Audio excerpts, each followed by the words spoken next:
నమస్తే సార్. నమస్తే. సార్ బలబద్ధకం అంటే మోషన్ ఫ్రీగా లేని వాళ్ళు ఉంటారు. మస్తు ఇబ్బంది పడుతూ ఉంటారు సార్. ఇలాంటి వాళ్ళకి గన్ షాట్గా ఏమన్నా మనకి ఇంట్లో హోమ్ రెమెడీస్తో మంచి చిట్కా ఉందా సార్? ఓకే, చాలా ఉన్నాయమ్మా. మీరు గన్ షాట్ రెమెడీ అడిగారు కాబట్టి ఇమ్మీడియట్ పనిచేసేది చెప్తానమ్మా. సో తీసుకున్నటువంటి ఫస్ట్ డోస్ నుంచే దాని యొక్క ప్రభావం చూపించి మరుసటి రోజే మనకు నిద్ర మెలకు లేపుతుందమ్మా. సో ఆ సెన్సేషన్ వచ్చేసి మోషన్ పోవాలంటే సెన్సేషన్ వస్తుందమ్మా. 100లో దాదాపు 90% మందిలో అంత ఫాస్ట్ రిజల్ట్ వచ్చేస్తుంది. సో ఎలా తయారు చేసుకోవాలంటే మా సింపుల్ రెమెడీ అది. సో కేవలం జస్ట్ 4 పదార్థాలు. ఏంటి సార్? మొట్టమొదటిది కిస్మిస్ అమ్మా. కిస్మిస్ కానీ ఎండు ద్రాక్ష కానీ ఏదైనా పర్లేదమ్మా. మునక్క కానీ ఏదైనా పర్లేదు. సో కిస్మిస్ అనుకోండి. సో కిస్మిస్, ఎండు ద్రాక్ష, మునక్క వీటిలో ఏదైనా పర్లేదమ్మా. ఒక 100 గ్రాములు ఇది తీసుకోవాలమ్మా. అదే విధంగా ఒక 25 గ్రామ్స్ బెల్లం. బెల్లం ఇప్పుడు మనకు పొడి రూపంలో కూడా దొరుకుతుంది కాబట్టి బెల్లం పొడి కూడా తీసుకున్నా సరిపోతుంది.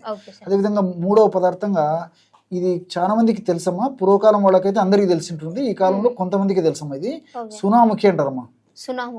పూర్వకాలం అంతా మన పెద్దలంతా మోషన్ సరిగా కాకపోతే మరి ఈ యొక్క పదార్థాన్ని వాడేవాళ్ళు. కషాయం లాగానో చారులాగా తయారు చేసుకుని వాడేవాళ్ళు అనమాట. ఈ సునాముఖి అంటారు దీన్ని. ఈ ఆకులు ఎండినటువంటివి మన మార్కెట్లో దొరుకుతాయి. దీని యొక్క పొడి కూడా మార్కెట్లో దొరుకుతుందమ్మా. బట్ నేను ఇచ్చే సలహా ఏంటంటే చాలా సులువుగా పొడి అయిపోతుంది కాబట్టి మనం ఈ ఆకు ఎండినటువంటి ఆకు తెచ్చుకొని పౌడర్గా తయారు చేసుకుని వాడుకుంటే రిజల్ట్స్ బాగుంటాయమ్మా. సో చివరగా తేనె. కేవలం ఈ 4 పదార్థాలే. సో రేషియో ఏంటంటమ్మా చెప్పాను కదా, మొట్టమొదట 100 గ్రాములు యొక్క కిస్మిస్ తీసుకోవాలి, 25 గ్రామ్స్ బెల్లం పొడి తీసుకోవాలి, 50 గ్రామ్స్ సునామికి ఆకు పొడి తీసుకోవాలి, 25 గ్రామ్స్ యొక్క 25 ml తేనె తీసుకోవాలమ్మా.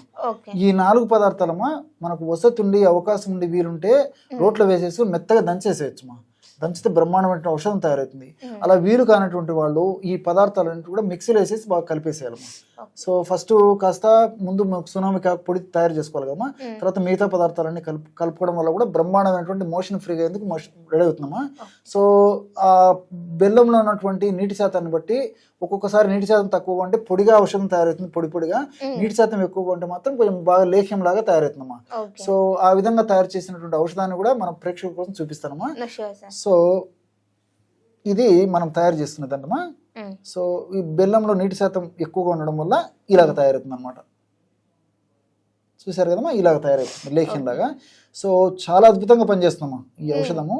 సో ఈ విధంగా తయారు చేసి పెట్టుకున్నటువంటి ఔషధాన్ని రోజు రాత్రి పడుకునేటప్పుడు 1 టీ స్పూన్ అమ్మా, 1 టీ స్పూన్ ప్రమాణం చప్పరించేసి మింగేసేసి కాస్త గోరువెచ్చని నీళ్ళు తాగాలి. ఇంతే చేయాల్సింది. సో ఈ విధంగా రెగ్యులర్ గా చేయడం వల్ల ఫస్ట్ డోస్ నుంచి దీని ప్రభావం మొదలవుతున్నాం. అదే చెప్పాను కదమ్మా. సో ఎన్ని రోజులు కావాలంటే అన్ని రోజులు వాడుకొని తర్వాత ఆపేసినప్పటికీ కొన్ని జాగ్రత్తలు తీసుకుంటే, అంటే ఫైబర్ ఫుడ్ ఎక్కువ తీసుకోవడము, అదేవిధంగా సహజంగా దొరికేటువంటి ఈ యొక్క న్యాచురల్ ఫుడ్స్, ఈ ఫ్రూట్స్ కానీ, డ్రై నట్స్ కానీ, వెజిటబుల్స్ కానీ, ఇలా ఫైబర్ ఎక్కువ ఉంటే ఆహార పదార్థాలు ఎక్కువ తీసుకుంటూ, కొంచెం ద్రవాహారాన్ని ఎక్కువ తీసుకుంటూ, fast foods, junk foods, bakery foods, ice creams ఇలాంటి మ్యాక్సిమం తగ్గించేసి మనం ఆ యొక్క డైలీ యాక్టివిటీస్లో డైలీ తీసుకునే ఆహారంలో కొద్దిగా మార్పులు చేసుకుంటే ఇది కొన్నాళ్ళు వాడి ఆపేసినప్పటికీ దీని యొక్క ప్రభావం మన దేహంలో ఉండి కాల విరేచనం ఉదయం అయ్యేసరికి సెన్సేషన్తోనే మెలకు వచ్చేస్తామా. సో ఎప్పుడైతే లోపల చెడు పదార్థం అంతా బయటికి వ్యర్థం బయటికి వెళ్ళిపోయిందో అప్పుడు మనం ఆరోగ్యం కూడా చాలా చక్కగా ఉండేందుకు అవకాశం ఏర్పడుతుంది. అదేవిధంగా ఇతర జబ్బులు రాకుండా కూడా ఉండేదానికి అవకాశం ఏర్పడుతుంది. ఇది పెద్దల డోసుమా. చిన్న పిల్లలు మాత్రము ఇంత డోస్ పనికిరాదమ్మా. సో ఇందులో హాఫ్ డోసు, ఉదాహరణకి 15 years ఎస్ అమ్మా, హాఫ్ టీ స్పూన్ తీసుకుంటే సరిపోతుంది.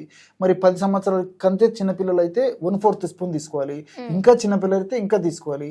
ఫర్ ఎగ్జాంపుల్ ఏదో 5 మాసాలు 6 మాసాలు చిన్న పసిపిల్లలు ఉంటారు కదమ్మా, వాళ్ళకైతే కేవలం కందిగింజ ప్రమాణం అంతే అమ్మా. కందిగింజ ప్రమాణము నాలుగు అంటించే బాగా తీయగా ఉంటుందమ్మా. చప్పని చేసి మింగేస్తారు. చిన్న పిల్లలు బాగా మోషన్ ఫ్రీగా అవుతుంది. కాబట్టి వయస్సును బట్టి, వ్యాధి యొక్క పరిస్థితిని బట్టి డోస్ నేను చెప్పినట్టు వాడుకోవాలమ్మా. సో పెద్దలు కూడా కొన్నాళ్ళ పాటు 1 టీ స్పూన్ వాడి తర్వాత కొంచెం కండిషన్ కంట్రోల్లోకి వచ్చిన తర్వాత హాఫ్ టీ స్పూన్ వాడినా సరిపోతుంది. Okay sir. బెల్లమును తేనె వాడని వాళ్ళు ఉంటే ఎలా సార్? వాళ్ళకు మనం వీడియోలో కూడా కొన్ని వేరే వీడియోస్ కూడా చేయబోతున్నాము, కొన్ని చేసామా. అలాంటి వాళ్ళు అది వాడుకోవచ్చమ్మా. కాబట్టి మీరు చాలా మంచి ప్రశ్న అడిగారు. కొంతమంది ఏంటంటే బెల్లం వాడకూడనటువంటి వాళ్ళు ఉంటారు, తేనె వాడకూడనటువంటి వాళ్ళు ఉంటారు, అదే కిస్మిస్ కూడా ఎక్కువ వాడకూడనటువంటి వాళ్ళు ఉంటారమ్మా.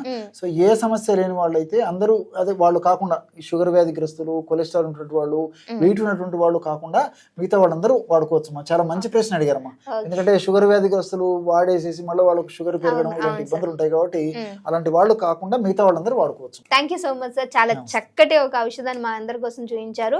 సో మరి ఇది ఎలా అనిపించింది మీకు? ఒకవేళ యూజ్ అయితే మలబద్ధకం ఉన్న వాళ్ళు తప్పకుండా ట్రై చేయండి. ట్రై చేసిన తర్వాత మీ యొక్క రిజల్ట్ అనేది కామెంట్ చేయడం మర్చిపోవద్దు. అండ్ అలానే మీకు ఇంకేమైనా ఇష్యూస్ ఉంటే అవి కూడా కింద కామెంట్ చేసినట్లయితే సార్తో మాట్లాడి అది ఎలా చేయాలి ఏంటి అనేది మీ అందరి దగ్గరికి తీసుకురావడానికి మేము ట్రై చేస్తాము. సో ఖచ్చితంగా వీడియోని షేర్ చేయండి. ఇంకో వీడియో వచ్చేంత వరకు చూస్తూనే ఉండండి అవర్ ఛానల్. Thank you.